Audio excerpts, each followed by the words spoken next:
देखिए, बिना संस्कृति के जन का की कल्पना का बंध मात्र है, संस्कृति ही जन का मस्तिष्क है ना। तो इसका क्या मतलब हुआ कि जिस प्रकार से हम मस्तिष्क के अभाव में मनुष्य जो है वो मानव का पूरा शरीर व्यर्थ रहता है, और अगर मनुष्य के पास मस्तिष्क नहीं है, ठीक है, बिना संस्कृति के शरीर के, पहले उन्होंने क्या कहा है कि जन ही संस्कृति जन का मस्तिष्क है, बिना संस्कृति के जन की कल्पना का बंध मात्र है।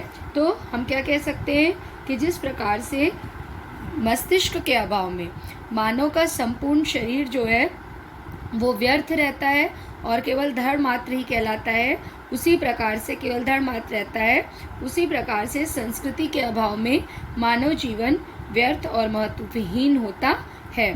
इसलिए संस्कृति की उन्नति और विकास के द्वारा ही किसी भी राष्ट्र की उन्नति हो सकती है। जब हमारी संस्कृति की उन्नति होगी, उसका विकास होगा, तभी हमारे राष्ट्र की भी उन्नति होगी।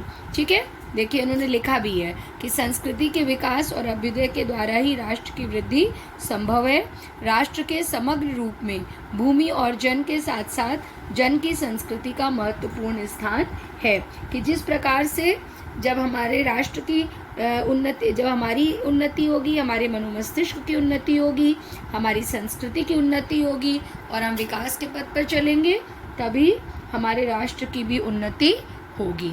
ठीक है, फिर उसके आगे वो क्या कह रहे हैं लेखक कि राष्ट्र के समग्र रूप में भूमि और जन के साथ साथ, राष्ट्र के समग्र रूप में भूमि और जन के साथ साथ जन की संस्कृति का महत्वपूर्ण स्थान है। इसका मतलब क्या हुआ कि राष्ट्र के समन्वित रूप से जब हम राष्ट्र को देखेंगे तो संस्कृति के बिना जो भूमि और जन होगा वो राष्ट्र की उन्नति नहीं कर पाएगा। अगर हम राष्ट्र को एक समन्वित रूप में देखेंगे तो संस्कृति के बिना मनुष्य की जो भूमि होगी और जो जन होगा, समग्र रूप लिखा है ना यहाँ पे, समग्र रूप, तो समग्र मतलब समन्वित रूप में इकट्ठे जब हम उसको देखेंगे तो जो भूमि और जन है उसके बिना राष्ट्र उन्नति नहीं कर पाएगा, और संस्कृति के अभाव में भूमि और जन के होते हुए भी हमारे राष्ट्र की अवनति हो जाएगी और वो लुप्त सा हो जाएगा।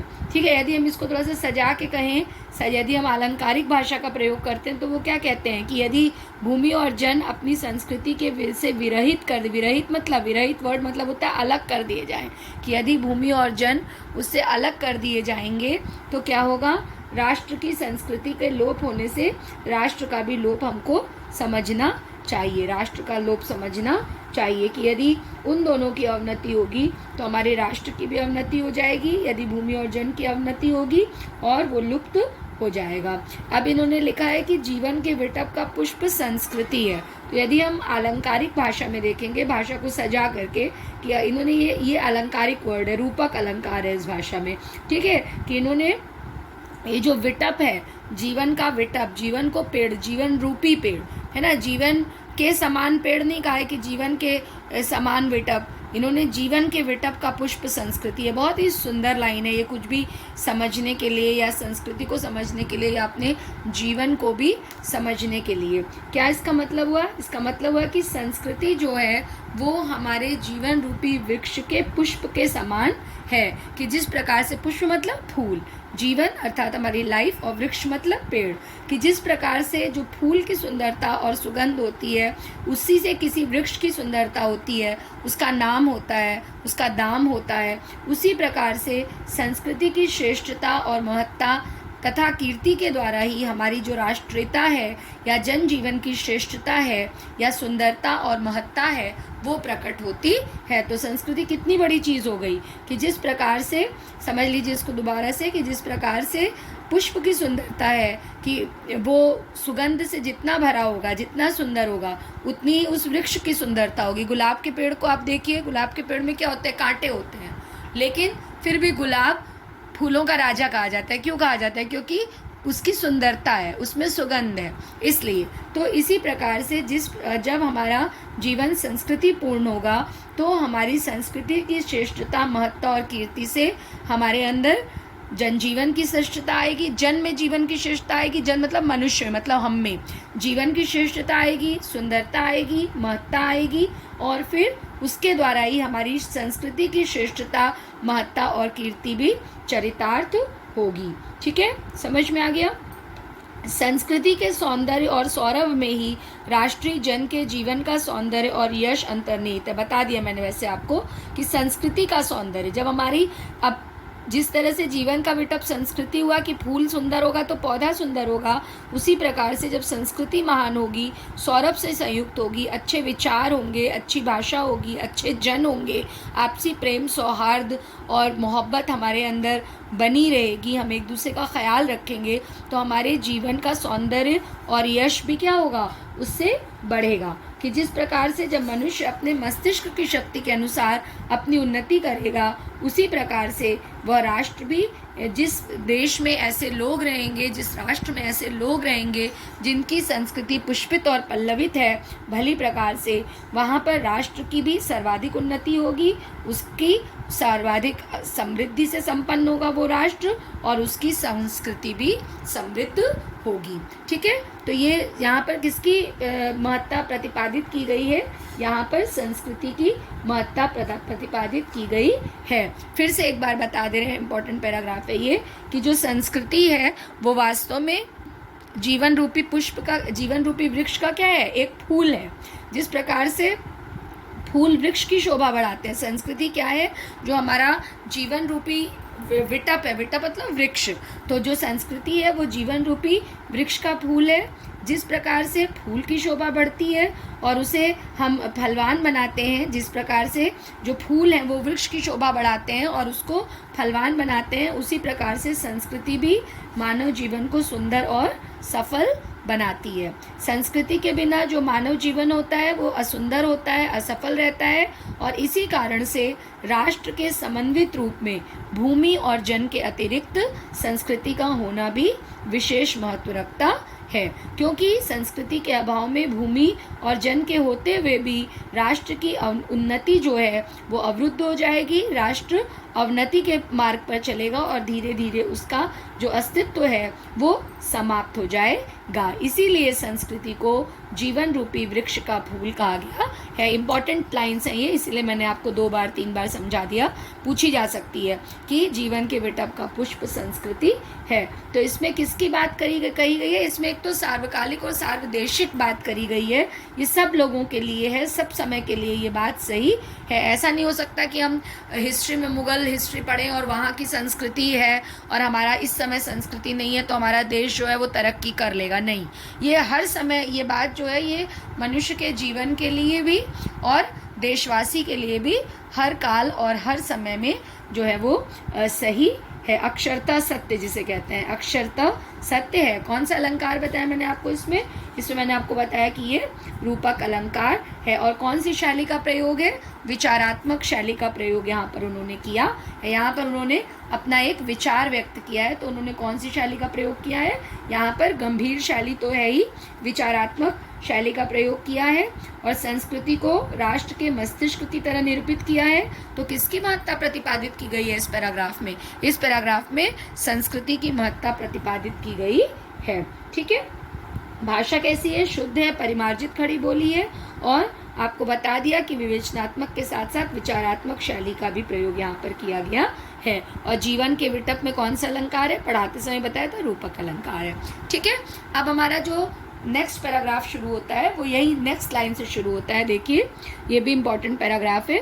ज्ञान और कर्म दोनों के पारस्परिक प्रकाश की संज्ञा संस्कृति। अब जो संस्कृति के बारे में इतनी महत्ता उन्होंने बता दी ना कि संस्कृति क्या है, उस संस्कृति को हम कैसे प्राप्त कर सकते हैं, कैसे हम एक अच्छे मनुष्य, एक अच्छे देश के नागरिक बन सकते हैं और राष्ट्र के निर्माण में अपनी भूमिका जन के रूप में निभा सकते हैं, वो इस पैराग्राफ में बताया कि संस्कृति क्या है।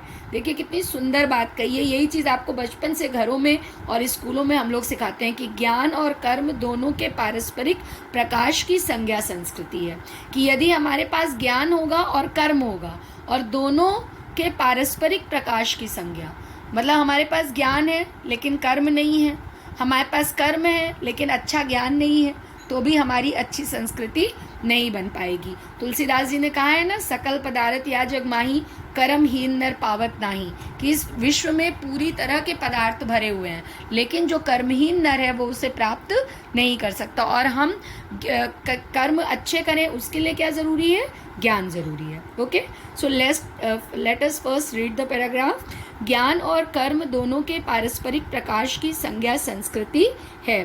भूमि पर बसने वाले जन ने ज्ञान के क्षेत्र में जो सोचा है और कर्म के क्षेत्र में जो रचा है, दोनों के रूप में हमें राष्ट्रीय संस्कृति के दर्शन मिलते हैं। मैंने इसको आपको साधारण भाषा में भी लाइन बताई है कि जब हम पैदा होते हैं तो हम अपने घर में जिस प्रकार से अपने माता पिता को करते देखते हैं, वो ज्ञान हमको बचपन से झूले में जब हम होते हैं, गोद में होते हैं, तो माता पिता सिखा नहीं सकते क्योंकि हमारा मस्तिष्क डेवलप नहीं है। लेकिन फिर भी बच्चा देख करके उस ज्ञान को प्राप्त कर रहा है। फिर बच्चे को सिखाया जाता है कि ऐसे उठो, ऐसे बैठो, ऐसे कपड़े पहनो इस स्कूल में। तो इस तरह से ज्ञान जो है वो उसका अर्जन होता है। वही चीज़ यहाँ पर थोड़ा सा कठिन शब्दों में बताया, सेम चीज़, कि भूमि पर बसने वाले जन ने ज्ञान के क्षेत्र में जो सोचा है और कर्म के क्षेत्र में जो रचा है, दोनों के रूप में हमें राष्ट्रीय संस्कृति के दर्शन मिलते हैं। जीवन के विकास की युक्ति ही संस्कृति के रूप में प्रकट होती है। प्रत्येक जाति अपनी अपनी विशेषताओं के साथ इस युक्ति को निश्चित करती है और उससे प्रेरित संस्कृति का विकास करती है। इस दृष्टि से प्रत्येक जन की अपनी अपनी भावना के अनुसार पृथक पृथक संस्कृतियाँ राष्ट्र में विकसित होती हैं, परंतु उन सब का मूल आधार पारस्परिक सहिष्णुता और समन्वय पर निर्भर है। तो मेन इस पैराग्राफ में आपको क्या बताया गया है? इस पैराग्राफ में वही बताया गया है। मैंने इसके पहले वाले पैराग्राफ में जब संस्कृति का आपको जब मैं इंट्रोडक्शन दे रही थी कि संस्कृति क्या है, तो जो समझाया था वही यहाँ पर थोड़ा सा डिटेल में उन्होंने बताया है कि जो मनुष्य है और उसकी जो संस्कृति है वो राष्ट्र का आवश्यक तत्व है। और संस्कृति के अर्थ और महत्व को यहाँ पर उन्होंने प्रतिपादित किया है कि मानव जीवन में संस्कृति किस रूप में आती है? ज्ञान और कर्म के समन्वय के रूप में आती है। तो यही इसका प्रसंग भी होगा कि यहाँ पर लेखक ने, आप लिखेंगे कि यहाँ पर लेखक ने मानव और उसकी संस्कृति को राष्ट्र का आवश्यक तत्व बताया है और संस्कृति के अर्थ और महत्व को स्पष्ट किया है। और स्पष्ट करते हुए उन्होंने मानव जीवन में ज्ञान और कर्म के समन्वय की आवश्यकता को बताया है। ज्ञान और कर्म क्यों आवश्यक है, कि क्यों, कैसे हम संस्कृतिशील बनेंगे, ये उन्होंने बताया है।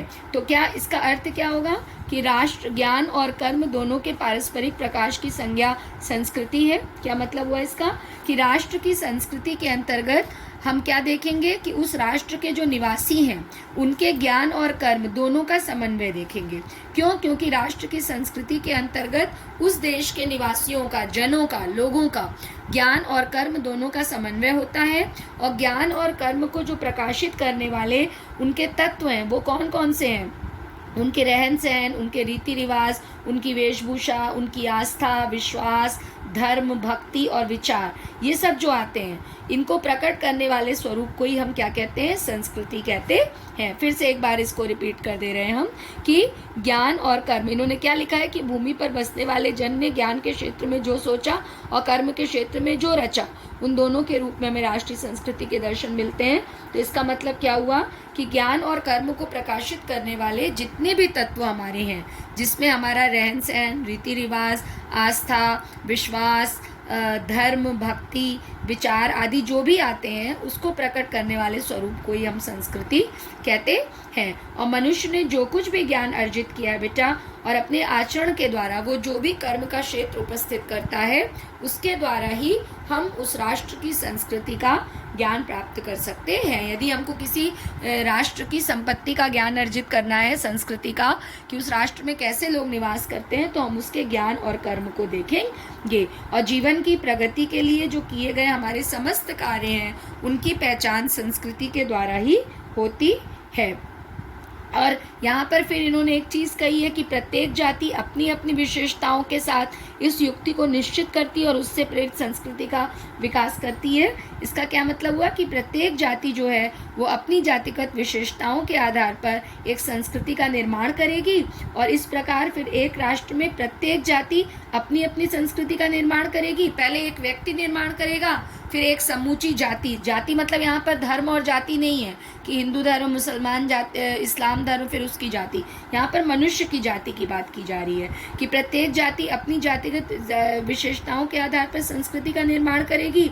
फिर राष्ट्र में प्रत्येक जाति अपनी अपनी संस्कृति का निर्माण करेगी, जिसमें कुछ बाह्य रूप से भिन्नता हो सकती है, लेकिन सभी का जो मूल आधार है वो क्या होगा? सहयोग और सहनशीलता होगा। क्या लिखा है इन्होंने कि अपनी अपनी भावना के अनुसार पृथक पृथक संस्कृतियां राष्ट्र में विकसित होंगी और उन सब का मूल आधार पारस्परिक सहिष्णुता और समन्वय पर निर्भर है। कि बाह्य रूप में हम लोगों की संस्कृति भिन्न भिन्न हो सकती है, लेकिन जो सभी का मूल आधार है वो सहयोग और सहनशीलता होता है, इसलिए भिन्नता में भी एकता जो है वो विद्यमान रहती है। यही भारतीय संस्कृति की भी अनुपम विशेषता है और विश्व की अन्य संस्कृतियों की भी अनुपम विशेषता है। तो यहाँ पर इन्होंने सभी संस्कृतियों का जो मूल आधार बताया है वो क्या बताया है? किसी भी राष्ट्र की संस्कृति का मूल आधार वो समन्वय और सहिष्णुता बताया है, और यही अनेकता में एकता भी है, यही अनेकता में एकता भी है। समझ में आ गया ना?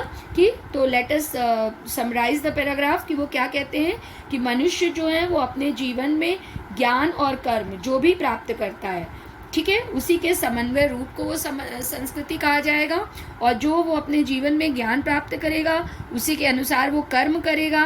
फिर ज्ञान और कर्म के समन्वय रूप के आधार पर उसका साहित्य, उसकी संगीत, उसकी वास्तुकला, मूर्तिकला, चित्रकला आदि के क्षेत्र में वो निपुणता हासिल करेगा। जिस भी क्षेत्र में आप जाना चाहें, आप पढ़ने में IIT जाना चाहें या आप एक चित्रकार हो, ठीक है, आप उसी रूप में आगे बढ़ेंगे, हम सब उसी रूप में आगे बढ़ेंगे, चाहे हम साहित्य के क्षेत्र में आगे बढ़ेंगे या संगीत के क्षेत्र में बढ़ेंगे, वास्तुकला, मूर्तिकला के रूप में बढ़ेंगे, चित्रकला के रूप में बढ़ेंगे।